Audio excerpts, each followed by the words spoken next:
guys, so nandito tayo ngayon sa Pop-Up Camper Showroom. Partner, may bisita ka. Pakilala mo naman ako. Nga pala, by the way, ito nga pala ang partner ko, si Partner Jen. Bisita rito sa showroom natin.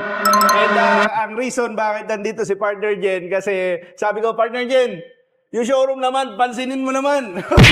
Ito yun, kaya pala ako pinagbakasyon ng mahaba ni partner kasi hindi lang yung production area yung magiging busy tayo, pati dito sa ating showroom. So, sa mga followers namin, sa mga hindi nakakalam, etong area na to, eto yung dati namin production floor natin. And then, ito talaga yung original showroom namin. Then, after a month, lumakas yung demand, binagbag natin, partner. Nilipot natin ng second floor yung ating showroom. Naging production floor itong hall na to na ground floor. Wala ng pang building. 1 year, hindi na naman kinaya yung lugar natin. Wala pang 4 months. Hindi kinaya. So, lumipat kami sa 1,600 square meter na production floor natin.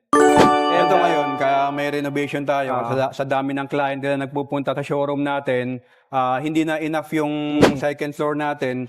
Kaya itong buong ground floor, gagawin nating showroom.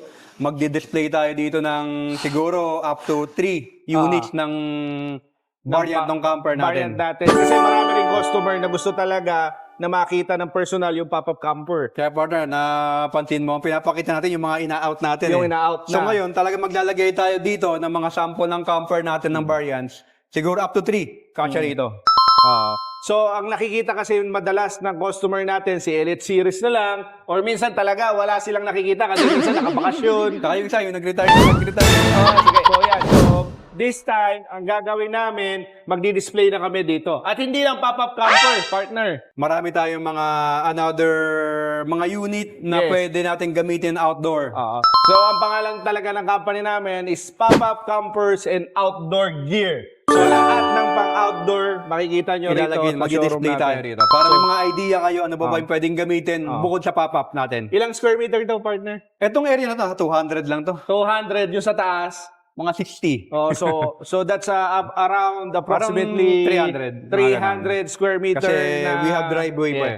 na showroom na makita nyo rito. So yung mga customer namin, Hindi na pala kayo maiinip. mainit. Yan. So partner, ano gagawin natin dito?